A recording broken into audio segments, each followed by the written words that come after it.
EPF ଉପଭୋକ୍ତାଙ୍କ ପାଇଁ ଖୁସି ଖବର ଏଣିକି ବିନା କାଗଜପତ୍ର କାମରେ ଆକାଉଣ୍ଟକୁ ଆସିବ କୋଟି କୋଟି ଟଙ୍କା।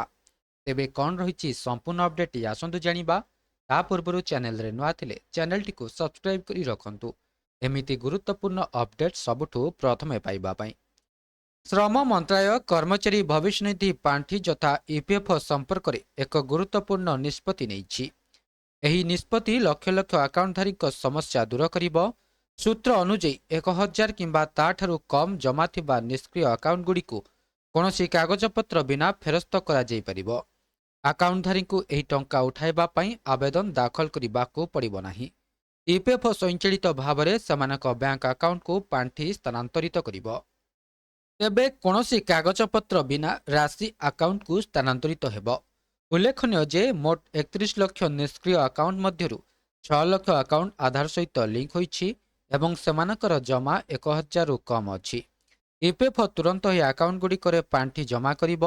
ଅବଶିଷ୍ଟ ଆକାଉଣ୍ଟଗୁଡ଼ିକ ମଧ୍ୟ ଧୀରେ ଧୀରେ ପାଣ୍ଠି ପାଇବେ। କହି ରଖୁଛୁ ଯେ ଏହା ଏକ ପାଇଲଟ ପ୍ରୋଜେକ୍ଟ। ଯଦି ସଫଳ ହୁଏ ତେବେ ସମାନ ପରିମାଣର ପାଣ୍ଠି ବାକି 25 ଲକ୍ଷ ନିଷ୍କ୍ରିୟ ଆକାଉଣ୍ଟକୁ ସ୍ଥାନାନ୍ତରିତ କରାଯିବ। ତେବେ 31 ଲକ୍ଷ ନିଷ୍କ୍ରିୟ ଆକାଉଣ୍ଟରେ ପ୍ରାୟ 10,000 କୋଟି ଟଙ୍କା ଜମା ହେବ।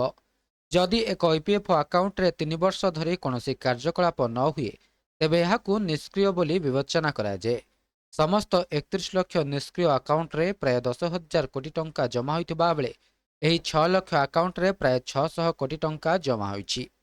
ଶ୍ରମ ମନ୍ତ୍ରାଳୟର ଏହି ପ୍ରମୁଖ ନିଷ୍ପତ୍ତି ଦ୍ୱାରା ଇପିଏଫ୍ ସହିତ ଜଡ଼ିତ ପ୍ରାୟ 31 ଲକ୍ଷ ଲୋକଙ୍କୁ ଲାଭ ମିଳିବ।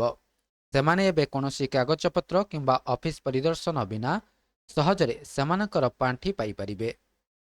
ଯଦି 3 ବର୍ଷ ପର୍ଯ୍ୟନ୍ତ କୌଣସି କାର୍ଯ୍ୟକଳାପ ନଥାଏ ତେବେ ଆକାଉଣ୍ଟ ନିଷ୍କ୍ରିୟ ହୋଇଯିବ। ମୋଟ 31 ଲକ୍ଷ 86 ହଜାର ସକ୍ରିୟ ଆକାଉଣ୍ଟରେ ମୋଟ 10,903 କୋଟି ଟଙ୍କା ଜମା ଅଛି।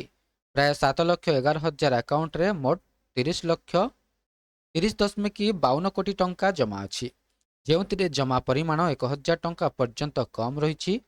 ଏହି ଆକାଉଣ୍ଟଗୁଡ଼ିକୁ ପୂର୍ବରୁ 3ରୁ 20 ବର୍ଷ ପର୍ଯ୍ୟନ୍ତ ଥିଲା।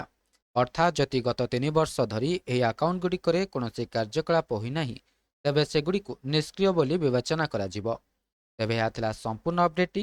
ଭିଡ଼ିଓଟି ଭଲ ଲାଗିଥିଲେ ଭିଡ଼ିଓଟିକୁ ଲାଇକ୍ କରନ୍ତୁ, ସେୟାର କରନ୍ତୁ ଏବଂ ଚ୍ୟାନେଲଟିକୁ ସବସ୍କ୍ରାଇବ୍ କରିବା ପାଇଁ ଭୁଲନ୍ତୁ ନାହିଁ।